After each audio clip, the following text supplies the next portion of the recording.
Hello everyone, happy Independence Day to all of you and welcome back to the channel।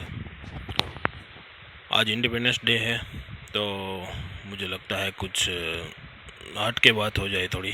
मुझे कभी कभी लगता है कि हमारी हिस्ट्री के साथ बहुत ही छेड़खानी हुई है और सच्ची हिस्ट्री हम सब लोगों को अच्छे से बताई नहीं गई है। स्कूल में पढ़ते थे तब बहुत आप लोगों ने भी सुना होगा कि अकबर महान था, बाबर महान था, बाहर से आए हुए जो भी हमलावर थे सब महान ही थे। लेकिन हमने कभी ये नहीं सुना कि हमारे टीचर को बताते हुए नहीं सुना कि पृथ्वीराज चौहान महान था, महाराणा प्रताप महान था, शिवाजी महान थे। तो हमारी हिस्ट्री से बहुत सारी छेड़खानी हुई है। कुछ लोगों ने निजी स्वार्थ के लिए हमारी हिस्ट्री ही बदल दी पूरी, और जो नई पीढ़ी के लोग हैं उन लोगों तक वो हिस्ट्री पहुंचाई ही नहीं गई है। तो मेरा ये एम है कि हिस्ट्री उसके मूल रूप में आप सब लोगों तक पहुंचे। यही मेरी दृष्टि में हमारे लिए स्वतंत्रता होगी। तो आज हम जा रहे हैं एक ऐसे शिव मंदिर जहाँ की शिवलिंग कृष्ण ने अपने हाथों से बनाई थी, और उस शिवलिंग ने और वहाँ के नंदी ने पूरी मुगल सेना को अकेले में हराया था। तो चलिए चलते हैं वहाँ और जानेंगे उस मंदिर की हिस्ट्री क्या है और किस तरह से मुगलों को शिवलिंग ने अकेले में हराया था। So let's get started with the video.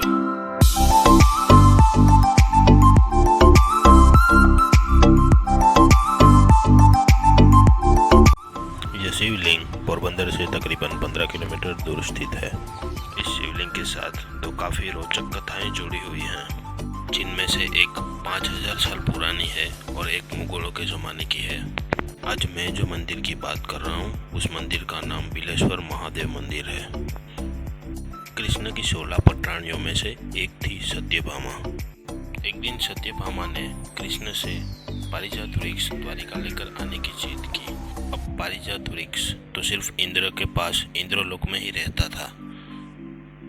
तो कृष्ण ने नारद मुनि को इंद्र से बात करने के लिए भेजा, तो इंद्र ने पारिजात वृक्ष देने से कृष्ण को मना कर दिया और कृष्ण को युद्ध के लिए ललकारा। तो कृष्ण और इंद्र के बीच में इंद्रलोक में घमासान युद्ध हुआ। रात में जब दोनों योद्धा लड़ते लड़ते थक गए, तब दोनों योद्धाओं ने परियात्रा पहाड़ पर विश्राम किया। वो ये परियात्रा पहाड़ और दूसरा कोई पहाड़ नहीं, लेकिन आज का बरड़ा हिल्स है। जहाँ पर कृष्ण आराम करने के लिए बैठे थे, वहाँ पर कृष्ण ने शिव की प्रतिकृति बनाकर शिव जी की पूजा की और शिव जी को प्रसन्न किया और उनसे यह वरदान भी मांगा कि वो इंद्र को युद्ध में हराकर पारिजात वृक्ष द्वारका ले जा सके। जब कृष्ण युद्ध में जीत गए तो कृष्ण ने वापस इस शिवलिंग की 700 दिनों तक बिल्ली पत्र से पूजा की थी।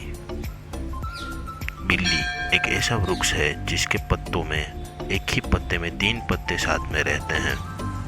हालांकि भगवान कृष्ण ने इस जगह पर इस शिवलिंग की बिल्ली पत्र से पूजा की थी, इसीलिए इस शिवलिंग का नाम बिलनाथ महादेव पड़ा।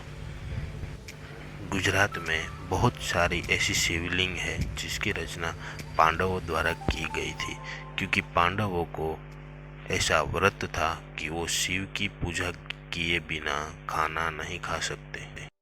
पांडवों ने अपने अज्ञातवास और अपने वनवास के दौरान जहाँ जहाँ भी ठहराव किया था, वहाँ वहाँ आज भी हमें शिवलिंग देखने को मिलती है। बिलेश्वर महादेव एक ऐसी शिवलिंग में से एक है जिसकी रचना पांडवों द्वारा नहीं बल्कि कृष्ण द्वारा की गई है। बिलनाथ शिवलिंग से जुड़ी दूसरी कथा भी इतनी ही रोचक है जितनी प्रथम कथा है। वैसे तो एक भी शिवलिंग ऐसा नहीं है जिस पर बाहरी मुगल हमलावरों ने हमला कर लूटा नहीं हो। इस मंदिर के साथ भी ऐसा ही कुछ हुआ था। जब मुगल हमलावरों ने इस गांव को भी चारों तरफ से घेर लिया था, तब उनकी नज़र भी इस शिवलिंग पर पड़ी थी। जब मुगल हमलावरों ने इस शिवलिंग को तोड़ने की कोशिश की तो ये शिवलिंग में अचानक से बहुत बड़ा विस्फोट हुआ था। विस्फोट होने के बाद वो शिवलिंग में से बहुत सारे भंवरे निकले और उस सेना को खदेड़ दिया था। दूसरी ओर ये शिवलिंग के अंदर का जो नंदी था वो वहाँ से निकलकर बाहर बैठ गया था और उसके कान में से भी बहुत सारे भौरे निकले। उन्होंने ये सेना को खदेड़ा था।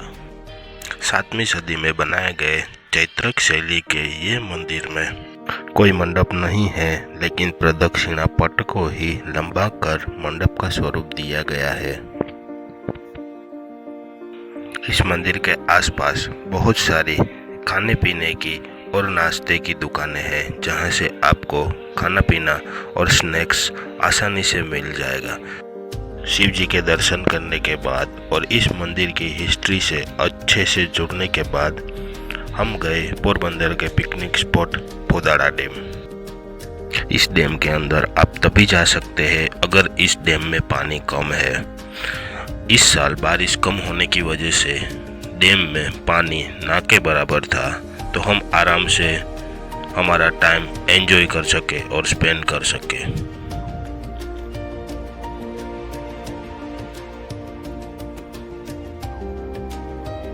सो गाइज, उम्मीद है आपको बिलेश्वर का वीडियो ज़रूर पसंद आया होगा। और अभी जो आप मेरे पीछे देख रहे हो वो है खंबाड़ा डैम, जो कि पूरे सौराष्ट्र को और मोस्टली पोरबंदर को पानी सप्लाई करता है। और इस डैम का विस्तार भी बहुत बड़ा है, तो पूरे साल ये पानी संग्रहित होता है। तो सोचो आप कितना पानी संग्रहित होता होगा इसमें। और बहुत ही बड़ा डैम है। अभी बारिश नहीं हुई है इसलिए ये इतना भरा हुआ नहीं है, वरना हम अंदर भी नहीं आ सकते इस डैम के। अभी हम खड़े हैं बीचों बीच डैम के, लेकिन अगर जो बारिश हुई होती तो हम इधर खड़े नहीं रह पाते, हमको बहुत दूर से इसको देखना पड़ता। सो गाइज, उम्मीद है आज का वीडियो आपको ज़रूर पसंद आया होगा, और पसंद आया है तो लाइक कर देना और शेयर कर देना और सब्सक्राइब ज़रूर से कर देना। मिलेंगे अगले वीडियो में, तब तक के लिए बाय।